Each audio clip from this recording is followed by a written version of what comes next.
लोगों का तारुफ बगैर किसी ताखीर के वक्त से हम करवाएंगे कि जिन्होंने उन्हें बासलाहियत और बाकिरदार बनाया। इस वक्त इस इदारे के ट्रस्टी और वाइस चेयरमैन खुबैब फाउंडेशन हमारे साथ मौजूद है। मेरी दाएं जानिब कर्नल रिटायर्ड मजरूल इस्लाम साहब। सर अस्सलाम वालेकुम और ईद बहुत बहुत मुबारक आपको। गुफ्तगू का आगाज बस कुछ ही देर में करते हैं। उनके बाएं जानिब हमारे साथ मौजूद हैं director and general Khubaib foundation brigadier retired Iftikhar Ali Khan साहब। अस्सलाम वालेकुम सर, ईद बहुत बहुत आपको मुबारक हो। 2020 से इफ्तिखार साहब इस इदारे से वाबस्ता है और एक तवील मुद्दत से ये इदारा इन जैसी अहम शख्सियात की सरबराही में इन बच्चों की कफालत करे। एग्जैक्टली इदारे की जब बात हो रही है ज़रिया, चूँकि ज़रा ने इससे पहले जिक्र भी किया कि कहाँ कहाँ पर दायरा कार इनका वसी है, ऐसे में एक ऐसा शहर जिसे कहते हैं सरगोदा, मैं कहता हूँ कि वो लीड ले रहा है। भला किस तरह कि वहाँ पर बच्चियों की तालीम पर इतना ज़्यादा फोकस है कि 194 ऐसी बच्चियाँ हैं, यतीम बच्चियाँ हैं, जिसको उस इदारे ने बाइख्तियार बनाने का बीड़ा उठाया है। उस इदारे की प्रिंसिपल मैडम सरवत अंसर साहिबा साथ मौजूद हैं। अस्सलाम वालेकुम भी करेंगे आपको, ईद मुबारक भी कहेंगे। आपने वक्त निकाला, ईद की इन खुशियों में आपने हमें शामिल किया, बहुत शुक्रिया। आप 2013 से इस इदारे के साथ माशाल्लाह मुंसलिक हैं और उनके साथ तशरीफ फरमा मुफ्ती इफ्तिखार साहब, आप रिलीजियस टीचर हैं, आपको भी अस्सलाम वालेकुम सर, वेलकम करते हैं। एक तो ये कि आपने हमें मौका दिया कि हम यहाँ पर भी आए हैं और ज़ाहिर है हम आपसे सीख पाएंगे कैसे आप लोग लेकर चलते हैं दीनी तालीम के हवाले से। जब हम बात करते हैं, आप हाउस मास्टर भी हैं इस इदारे के जहाँ पर इस वक्त हम मौजूद हैं। ये हमें तारुफ कराया अपने इस पैनल का, तो इसमें सबसे पहले मैं चाहूँगा जो जिसने ज़रिया में तारुफ भी कराया, ब्रिगेडियर साहब भी साथ मौजूद हैं। तो ब्रिगेडियर इफ्तिखार साहब, मैं आपसे जानना ही चाहता हूँ, फौज से यहाँ तक का सफ़र, ये सफ़र कैसा था, ये ट्रांजिशन कैसी थी, फौज और फिर ये social work Khubaib foundation? Shoaib और ज़रियाब, सबसे पहले तो आपको ईद की खुशियाँ मुबारक हो। Thank you. और पीटीवी की ये नशियात देखने वाले तमाम हजरात को भी ईद की खुशियाँ मुबारक। आपने कहा फ़ौज का और यहाँ तक पहुँचने का सफ़र, ये एक तवील सफ़र है। फ़ौज में मैंने तकरीबन 42 ईयर्स गुजारे हैं, लेकिन फ़ौज में भी हम इस तरफ जो है काफ़ी राग़ब होते हैं, क्योंकि वहाँ पे भी हमारा तल्लक अपने जवानों के साथ होता है। जवान शहीद भी होते हैं, जवानों की डेथ भी होती हैं, उनकी भी जो है वो जो बेगमात हैं वो बेवा होती हैं, तो ये काम हम वहाँ पे भी करते हैं। लेकिन डेफिनेटली ये काम और वो काम बहुत मुख्तलिफ है, क्योंकि वहाँ पे किसी जगह पे हमें किसी और तर्ज से रहना होता है। लेकिन ये जो काम है, ये एक ऐसा नोबल काज है कि जिसमें इंसान को सिर्फ इंसानियत के लिए काम करना हो। और मैंने जब ये शोबा ज्वाइन किया, 1.5 साल मुझे हुआ है, लेकिन खुबैब के साथ मेरा ताल्लुक जो है 2005 ज़ल्ज़ले का है। अच्छा। क्योंकि उस वक्त मैं सर्विंग ब्रिगेडियर था कश्मीर और कश्मीर में जब ज़ल्ज़ला आया था जी। तो मेरा इंटरेक्शन उस वक्त खुबैब फाउंडेशन के साथ हुआ था। और आपको ये जानकर खुशी होगी कि वो बच्चे और वो विडो जिनका कोई सहारा नहीं था, तो उस वक्त हमने वो खुबैब फाउंडेशन को दिए थे, क्योंकि उस वक्त खुबैब फाउंडेशन की सिर्फ एक ऐसी एनजीओ में नजर आई थी जिसकी कैपेसिटी थी। वो क्या चीजें थी सर? आपने कहा ना खुबैब फाउंडेशन आपको नजर आई, यानी खुबैब फाउंडेशन को आप लोगों ने पिक किया कि अच्छा ये वो इदारा है जो कि उस नीड को फिल कर सकते, जो कि उस वक्त की जरूरत थी। इनके साथ बेसिकली आपको याद होगा उसका कमोपेश 5 या 6 टर्किश एनजीओ भी काम कर रहे। जी बिल्कुल। और खुबैब फाउंडेशन के साथ भी एक टर्किश एनजीओ IHH काम कर रही थी। सही। और उस वक्त जो सबसे ज्यादा हमें जरूरत थी वो शेल्टर्स की थी, शेल्टर होम्स की थी। और हमें बेसिकली जो गवर्नमेंट ऑफ पाकिस्तान ने कहा कि इस्लामाबाद में वो एक सेटअप बनाना चाहते थे जहाँ पे इनको रखा जाए, तो वो उनकी कैपेसिटी जब हमने देखी कि बाकी जो एनजीओज हैं उसमें से बेहतर इसकी थी, और इन्होंने फिर आशियाना के नाम पे हटिया में एक सेटअप बनाया था जिसमें 4 से 4.5 हजार आर्फन बच्चे और विडोज रखे गए थे। ओके। 4 से 4.5 हजार। जी। और ये गवर्नमेंट ऑफ पाकिस्तान की मदद से, बैतुल माल की मदद इनके साथ थी, लेकिन उसकी जितनी भी मैनेजमेंट थी वो खुबैब फाउंडेशन थी। तो जो आपने ये कहा कि ये सफर जो है, मैंने बताया कि वो सफर तो हम मुकम्मल कर चुके हैं, अभी शायद हम जिंदगी के दूसरे सफर की तरफ जाने वाले हैं। और मेरा ख्याल है कि उस सफर के लिए इससे अच्छी तैयारी नहीं हो सकती कि हम अर्फन बच्चों की कफालत करें, उनके सरों पे हाथ रखें। बेशक कि इस एनवायरनमेंट से निकल के वो न सिर्फ अपने पाँव पे खड़े होंगे, वो बल्कि अपने पूरे खानदान को जो है वो संभालेंगे। और यही बच्चे कल जो है ये फ्यूचर जो है, फ्यूचर के पॉलिटिशियंस होंगे, फ्यूचर के डॉक्टर्स होंगे, फ्यूचर के इंजीनियर्स होंगे, आर्मी ऑफिसर्स होंगे। बाय द वे हमारा एक बच्चा मुजफ्फराबाद का आर्फन बच्चा, वो इस वक्त आर्मी में कैप्टन है। माशाल्लाह सर, होंगे का सफर है पर आ चुका है जी, बिल्कुल माशाल्लाह। तो इंशाल्लाह, और ये सफर हमारे ये है कि शायद इनके इस खिदमत के सिले में शायद अल्लाह ताला हमारी आखिरत जो है बिल्कुल बिल्कुल। तालीम के साथ वही कहा ना कि तालीम और तरबियत का सिलसिला भी साथ साथ चल रहा है। कर्नल साहब, आपकी तरफ आऊंगी। यूं तो इस इदारे ने अपनी जड़ें जो है, अपनी बुनियाद रखी 1999 में। इस मामले को एक तवील अरसा गुजर चुका है, 2 दहाइयों से ज्यादा का वक्त गुजर चुका है। आप भी इस इदारे के साथ वाबस्ता हैं, ट्रस्टी हैं। कितना वक्त आपने गुजारा इस इदारे में अपनी खदमात में, और साथ ही साथ आपने यहाँ पर वो ऐसी कौन सी जज्बों को महसूस किया कि आपकी जिंदगी ने आपको यहाँ से मुंसलिक कर दिया? देखें जी, 2006 में मैं इस इदारे के साथ आया हूँ, और उस वक्त नया नया ज़लज़ला आया हुआ था। ये शायद आपको जान के खुशी होगी कि जो पहला ट्रक मुजफ्फराबाद में पहुंचा था रिलीफ लेके, वो खुबैब फाउंडेशन का था। और बस वहाँ से फिर पीछे हमने देखा कोई नहीं, और एक लगातार उनको सप्लाई का सफ़र रखा। वहाँ ब्रिगेडियर साहब से भी हमारी मुलाकात हुई, ये वहीं थे 12 डिवीज़न में। उसके बाद फिर हमारा नेक्स्ट बेस्ट टेस्ट आया था, वो ये आशाना का सफ़र था। ये कामरा के पास एक जगह है, वहाँ मैं मिला। तो जिस तरह इन्होंने बताया कि 3-4 हज़ार लोग उन्होंने दिए, और ये मतलब ट्रॉमेटाइज्ड बच्चे, ट्रॉमेटाइज्ड विडोज़ और ट्रॉमेटाइज्ड दूसरे लोग थे जिनको संभालना बहुत ही मुश्किल काम था। तो खुबैब फाउंडेशन में आज हमारे रूह वहाँ हमारे साथ नहीं है, वो नदीम साहब टर्की, उनको जाना पड़ गया। तो उनके ज़ेर साया हमने वो मेहनत की कि जो आप सोच नहीं सकते। यानी ये जो बैतुल माल वाले थे वो, और उसके बाद आप ये देखें कि जॉर्ज बुश से लेकर UN के उस वक्त के सेक्रेटरी जनरल और तकरीबन कोई 28 से ऊपर VVIPs जो है उन्होंने हमें विज़िट किया, और ये हमारे कैंप को उन्होंने देखा और अप्रिशिएट किया। एक और चीज़ मैं आपको कहना चाहता हूँ, आप बिलीव नहीं करेंगे, हमको ये जब कैंप मिला तो उन्होंने हमें 9 डेज दिए। अच्छा। इसके अंदर 6-7 फुट घास था। उन्होंने कहा इसमें इसको आपने सेट करना है, सारा करना है, और उसके बाद पहला जो आएगा ना, वो जनरल परवेज मुशर्रफ और उनके साथ उनके लोग आने थे। तो ये उस 9 दिनों में खुबैब फाउंडेशन ने इसको दिन रात एक किया। जहाँ इस वक्त हम बैठे हैं। नहीं, आप ये वो आशियाना- कमरा आशियाना वाला है। जहाँ आप बैठे हैं, यहाँ मैं भी उन पाइनियर्स में से हूँ। ओके। जो हम जब यहाँ आए थे, तो जिस जगह पर ख़ास तौर पर अभी हम बैठे हैं, और इसके राइट साइड पे ये तो सांप ही सांप होते थे इस जगह पर, और जंगल था, मतलब बयाबान था ये। जी जी जी। और मतलब रात के टाइम पर तो खैर कोई आ ही नहीं सकते, हम दिन को भी आते थे तो फिर भी हम ये देखते आते थे कि कहीं ये ना हो कि कोई नुकसान हो जाए। और अल्हम्दुलिल्लाह हमने बड़ी मेहनत से तकरीबन 3.5-4 महीने लगा के ये 300-350 कनाल ज़मीन जो थी हमने लोगों से ली। आपको पता है ज़मीनों के झगड़े होते हैं। और फिर हमने इसके ऊपर ये तामीर करना शुरू किया, और ये इस तरह पहला हॉस्टल, दूसरा हॉस्टल, तीसरा हॉस्टल, और हमारे ख्वाब ख्याल में भी नहीं था कि हम कहाँ से कहाँ पहुँच जाएंगे। तो ये सफ़र जो अल्लाह ताला की तरफ से आप अंडरटेक करते हैं ना, ये बहुत ही जल्दी, उस वक्त हमारा अल्लाह हाथ थामता है सर, अल्लाह सारे काम करते हैं। बिल्कुल, बेशक।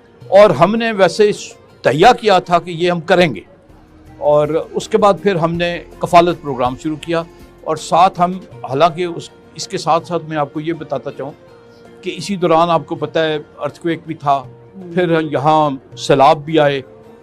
ये खुबैब फाउंडेशन कोई पाकिस्तान की ऐसी जगह नहीं है जहाँ नहीं पहुँचे। हमने किश्तियों में जाके लोगों को सामान पहुँचाए। हमने यहाँ इसी राइट साइड के ऊपर हमने यहाँ हरीपुर के सराउंडिंग एरिया में तकरीबन 150 घर बनाए। नौशहरा में हमने बनाए, वहाँ फ्लड आए हुए थे। उसके बाद 500 से ऊपर घर हमने सिंध में जो है वो बनाए।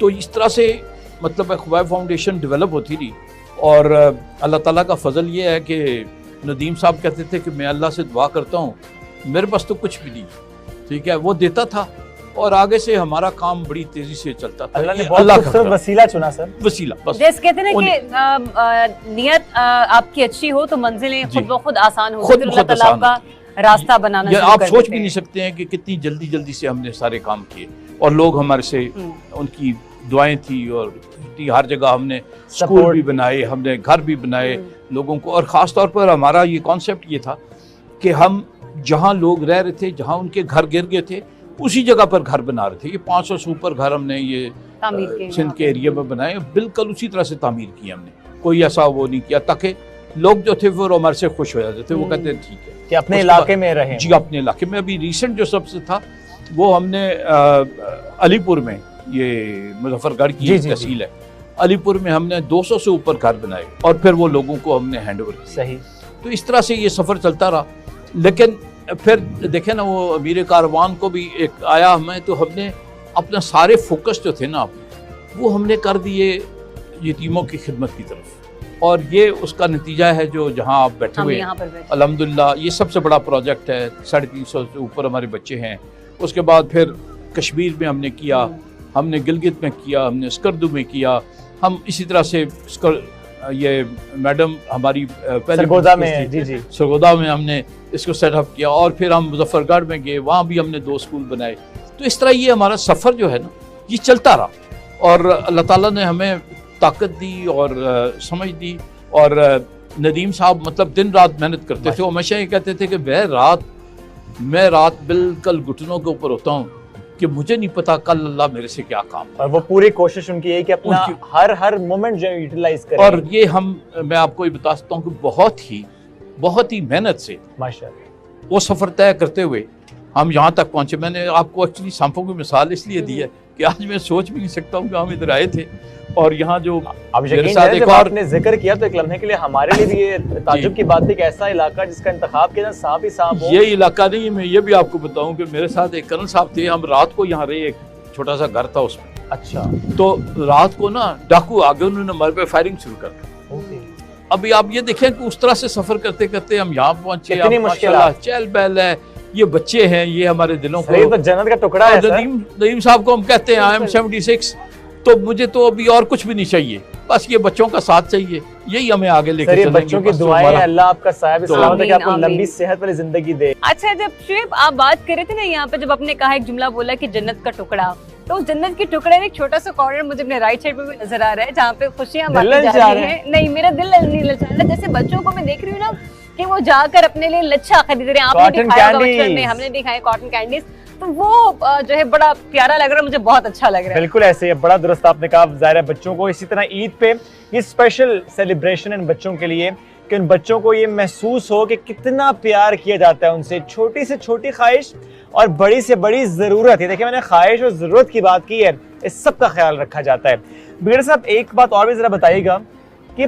क्राइटेरिया क्या होता है, जितने इस वक्त बच्चे यहाँ पर ज़ेरे कफालत हैं इस इदारे के, तरीक़ेकार क्या है? कोई खुद से कांटेक्ट करता है, आप किसी इलाके में जाते हैं, टीम्स जाते हैं, क्या तरीक़ेकार है इनको यहाँ पर लाने का?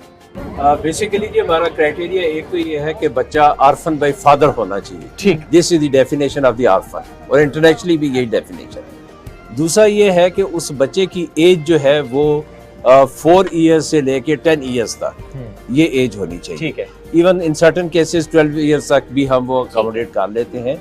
अच्छा, उसमें बच्चे का जो है फॉर्म बे होना चाहिए, उसकी मदर और फादर दोनों का जो है CNC कार्ड होना चाहिए, और फादर का डेथ सर्टिफिकेट होना चाहिए। अच्छा। और इसमें बच्चे में कोई एपरेंट डिफॉर्मिटी नहीं होनी चाहिए, ये बेसिकली है।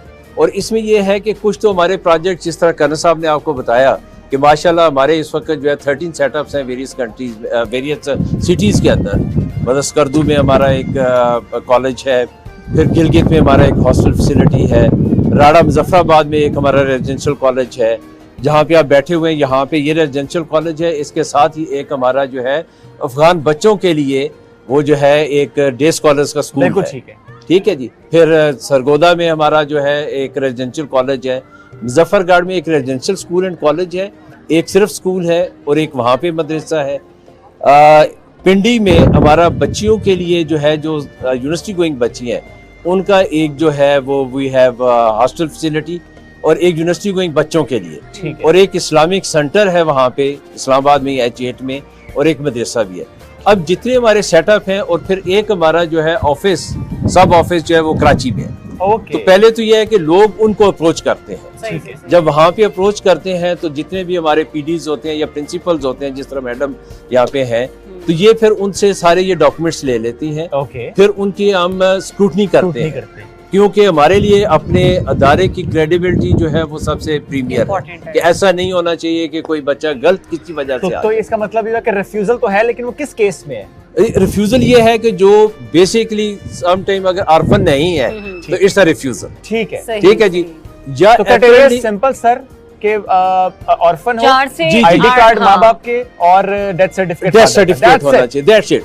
बाकी जो है वो हमारा अपना प्रोसीजर है कि उन बच्चों का हम जो एजुकेशन लेवल होता है उसको गेज कर लेते हैं हम, और उसके तहत जो है फिर उसको उस क्लास में डालते हैं। Then we have education system जिसके तहत उसको हम वो करते हैं। तो बेसिकली ये क्राइटेरिया। ठीक है सर्वर साहब, आपकी तरफ में आऊंगी। यूं कह लीजिए कि आप न सिर्फ प्रिंसिपल हैं बल्कि एक माँ के रूप में आपने दस्ते शफकत रखा है बहुत सी बच्चियों पर। सरगोधा में जब आप एक हॉस्टल में नुमाइंदगी कर रही हैं, उन बच्चों की कफालत कर रही हैं, उन बच्चियों को बहुत काबिल और बड़ा बाशऊर बना रही हैं, आपने कितनी कहानी अपनी जिंदगी में देखी परवान चढ़ते हुए, और साथ ही साथ ये बताएगा कि ये जज्बा इस इदारे के साथ मिलकर काम करने का ये कहाँ तक पहुँचा? सबसे पहले तो आज का दिन बहुत स्पेशल है, हम लोग यहाँ पर हैं, तो ईद मुबारक आप सबको। आपको भी। आपने बहुत अच्छा क्वेश्चन किया। 2013 से मैंने ज्वाइन किया, बल्कि स्टार्ट किया सरगोधा प्रोजेक्ट, और उस वक्त हमारे पास 38 बच्चियाँ थी, ऑर्फन बच्चियाँ सबसे और आज पहले, 194 और आज 194 हैं।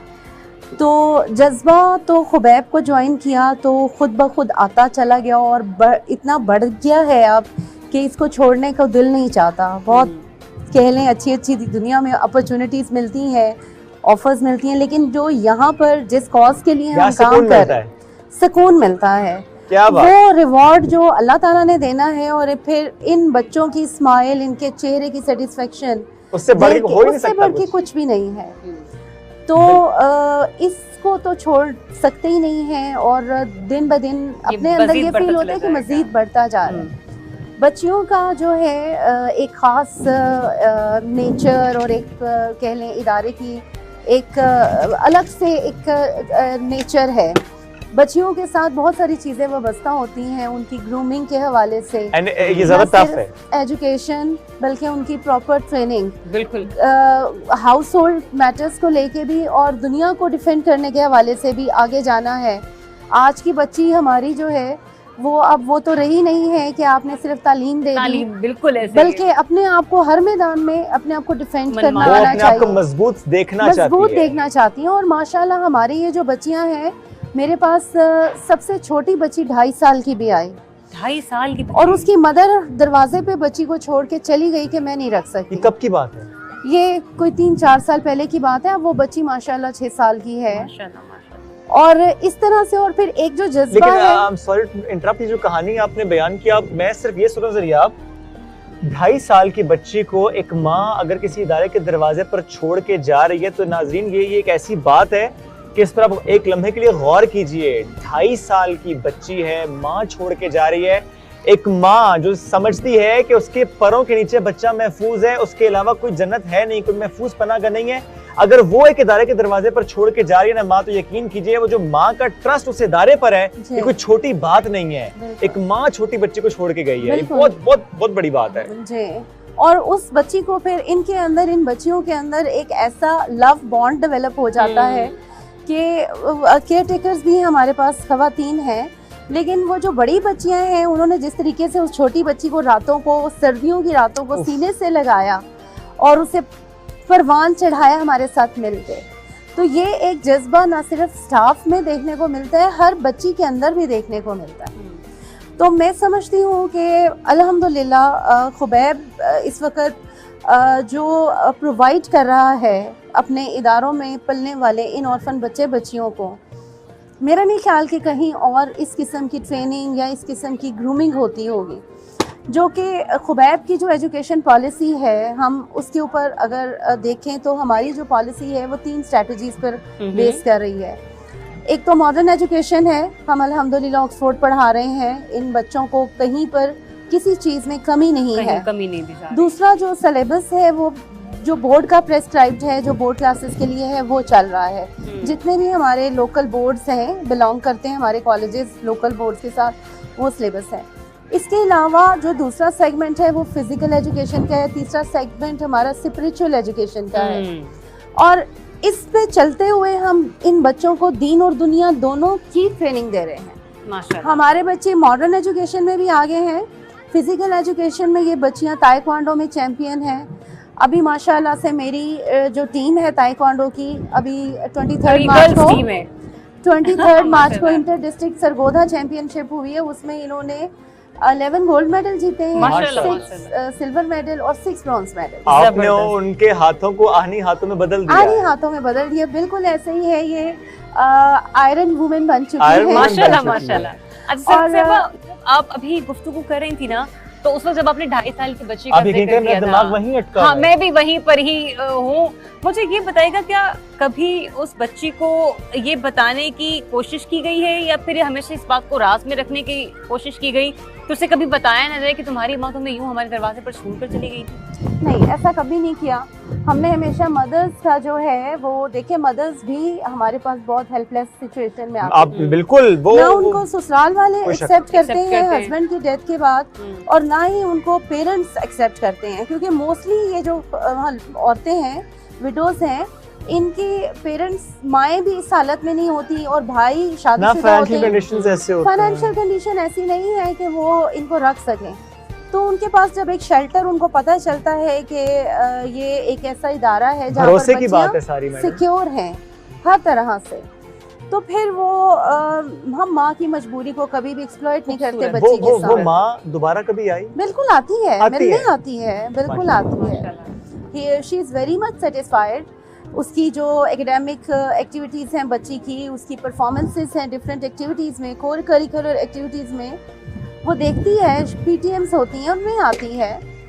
लेकिन वो जो टाइम था, और ये तो सिर्फ एक स्टोरी है, ये एक स्टोरी है, मेरे एब्सोल्युटली राइट। पास 194 स्टोरीज हैं, तो ये तो बड़ा टाइम टेकिंग है कि किसकी एक क्या एक क्या पे बताएं। हम लोग बात करें और बात एक एक को करें। हम लोग जाने। लेकिन जो ब्यूटी है खुबैब की, वो ये है कि यहाँ पर सब एक हो जाते हैं, यूनिटी है, लव है, एक एफिलिएशन है, और इनका एक ऐसा लव बॉन्ड है जिसमें ये सब उस बात का अंदाजा मैं इस बात से लगा सकती हूँ कि जब हम उम्र की, आपने कहा ना कि 16-17 साल की बच्ची ने उस 2.5 साल की बच्ची को बड़ी हाँ। बहन बन के पाला, बिल्कुल ऐसे ही, बिल्कुल अपने सीने से Even लगाया। वो उस जगह पे सोती रही। वो बच्ची इस वक्त हमारी पढ़ के आगे जा चुकी है, मिसाल में आई थी मैट्रिक करने के बाद मेरे से, और वो बच्ची मुझे सुबह वार्डन ने बताया कि वो बच्ची, इसने यूरिन कर दिया और वो बच्ची उसकी जगह गीली जगह पे सोई, और उसने उसको बिल्कुल माँ की तरह, बिल्कुल मदर की बिल्कुल तरह, माँ की तरह।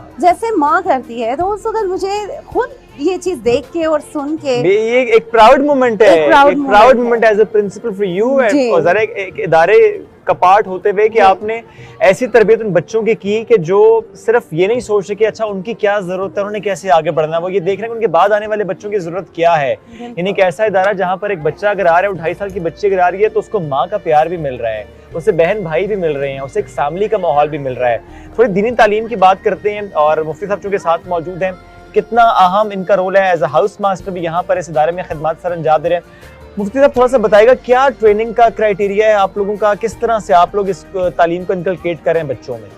बिस्मिल्लाहिर्रहमानिर्रहीम। शुएब अंजरियाब, आपको सबसे पहले ईद मुबारक। आपको भी सर बहुत बहुत ईद मुबारक सर। ये अल्हम्दुलिल्लाह इस इदारे में गुज़श्ता 11 साल से खिदमत सर अंजाम दे रहे हैं, और सबसे बेहतरीन और अच्छी बात यह है कि हमारे सरों पर इस वक्त जो साया है, यह दस्ते शफ़क़त है, और जिनकी निगरानी में हम चल रहे हैं, वो चेयरमैन नदीम अहमद ख़ान साहब हैं, जो वक्तन फ़वक्तन लम्हा बलम्हा हमें गाइड करते हैं कि इन बच्चों को, जैसे अभी सर ब्रिगेडियर साहब ने और कर्नल साहब ने आपके सामने बात रखी है कि 2005 से अल्लाह रब्बुल इज़्ज़त ने खुबैब फाउंडेशन को ये खिदमत इस अंदाज से दी है, वरना खुबैब फाउंडेशन 1999 से बना हुआ है, लेकिन सही मानों में जो खिदमत का मौका दिया है यतीम को की कफ़ालत का, वो 2005 से ज़लज़ले के बाद मिला है। इन हजरात की मेहनत से, चेयरमैन साहब की मेहनत से, कर्नल साहब की मेहनत और ब्रिगेडियर साहब की मेहनत से हमारे पास एक नर्सरी आई है। अब इन्होंने हमें नर्सरी दे दी है, अब इस नर्सरी का ख्याल हमने रखना है। हम इस नर्सरी के माली हैं, हम सही मानों में इसकी खिदमत करेंगे, इनकी गोडी करेंगे, इनके तब ये जाकर परवान चढ़ेंगे और फलेंगे और तभी फूलेंगे। फले फूलेंगे। वरना नर्सरी आ जाए और उसकी सही मानों में खिदमत ना हो पौधा मर जाता तो है। वो पौधा वो मुरझा जाता है या बेशक, ख़त्म हो जाता है, बेशक वो अपना फल नहीं दे पाता। बेशक। तो खुबैब फाउंडेशन ने हमारे हवाले एक नर्सरी की है। अब इस नर्सरी को दिन रात इसकी खिदमत करना, जैसा कि अभी आपने फरमाया कि ऐसे एज ए हाउस वार्डन यानी हाउस मास्टर के खिदमत भी है और दीनी उमूर के एतबार से भी। मैडम ने अभी आपके सामने बात रखी कि हम 3 चीज़ों पर खिदमत कर रहे हैं बच्चों की। उनमें से एक ये है कि इनकी रूहानी एतबार से इनको मजबूत किया जाए, जिस तरह जिस्मानी एतबार से और तालीमी एतबार से मजबूत हो रहे हैं। तो अल्हम्दुलिल्लाह हमारे यहाँ बच्चों का ये निज़ाम है कि 5 वक्त की नमाज जिस तरह अल्लाह रब्बुल इज़्ज़त की तरफ से फ़र्ज़ है तो खुबैब फाउंडेशन की तरफ से भी फ़र्ज़ है। क्या बात। कोई बच्चा ऐसा नहीं है कि जो जमात फजर ज़ोहर असर मगरिब इशा में किसी नमाज में भी ताख़ीर से आए या रह जाए। ठीक। और इसके अलावा बच्चे अल्हम्दुलिल्लाह जो छोटे मासूम बच्चे हैं, जिस तरह के नए नए बच्चे आते हैं तो इब्तदान हम उनको नूरानी कायदे से लेकर चलते हैं और साथ ही साथ उनके यानी जहन भी इस दीन की तरफ बनाते चले जाते हैं। और आहिस्ता आहिस्ता जो ही बच्चा परवान चढ़ता है तो उसको अल्हम्दुलिल्लाह तर्जुमे की तरफ उलूम शरिया का हमारा अपना सिलेबस डिज़ाइन किया हुआ है। हमारे एजुकेशनल डायरेक्टर मुफ्ती आरिफ साहब हैं और चेयरमैन नदीम अहमद खान साहब की निगरानी में उलूम शरिया का सिलेबस बनाया गया है जो क्लास वाइज है, ताकि बच्चे के ऊपर बर्डन भी ना हो और बच्चा आराम से उसको लेकर आगे चले।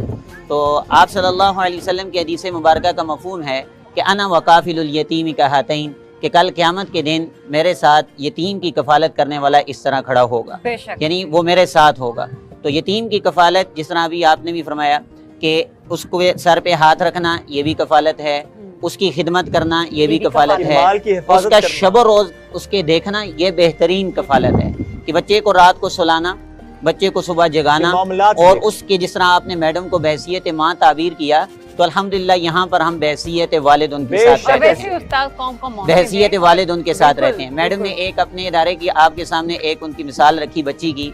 हमारे यहाँ पर डेरा बुगटी से बच्चे आए और उन्होंने यहाँ पर जब पहली रात हमने उनको रिसीव किया, ताख़ीर से वो पहुँचे, यहाँ पर रिसीव किया, मेस के अंदर ले कर गए और उनको खाना खिलाने पर जब टेबल पे हमने बिठाया खाने के लिए तो बच्चे रोने लग गए।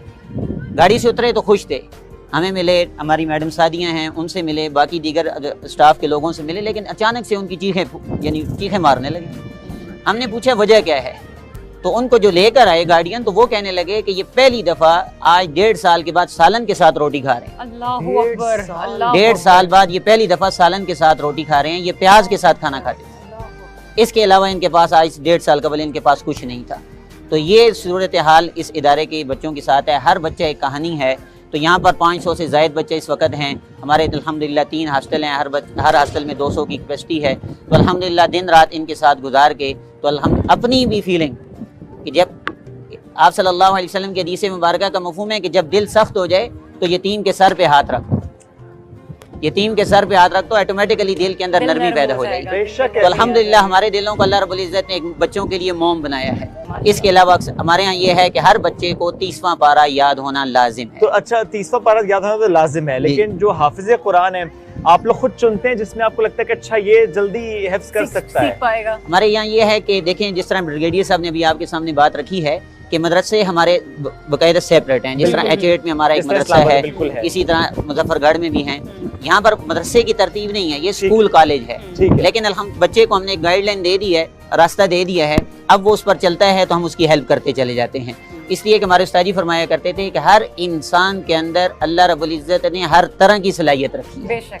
अब उस सलाहियत को निखारना ये और उसको उजागर करना, रोशन करना ये उस्ताद का काम है और ये उस्ताद का काम। बेशक तो हम तराशना है आप। जी तो उसको तराशना ही उस्ताद का काम। तो हम रास्ता दे देते हैं बच्चों को कि ये हिफ़्ज़ का रास्ता है, ये किरात का रास्ता है, ये नात का रास्ता है, ये तकरीर का रास्ता है। तो अल्हम्दुलिल्लाह बच्चे इस वक्त तकरीर में भी मुकाबला हिस्सा लेकर और पोजीशन होल्डर हैं। इस वक्त एबटाबाद से और हज़ारा डिवीज़न से पहली पोजीशन तकरीर में हमारे बच्चे की है। इसी तरह तीसरी पोजीशन कुरान मजीद की पुख्तगी में है। नात में ज़िला हरीपुर में पहली पोजीशन है। अल्हम्दुलिल्लाह इस वक्त बच्चे अपने आप को चट्टान पर महसूस करते हैं।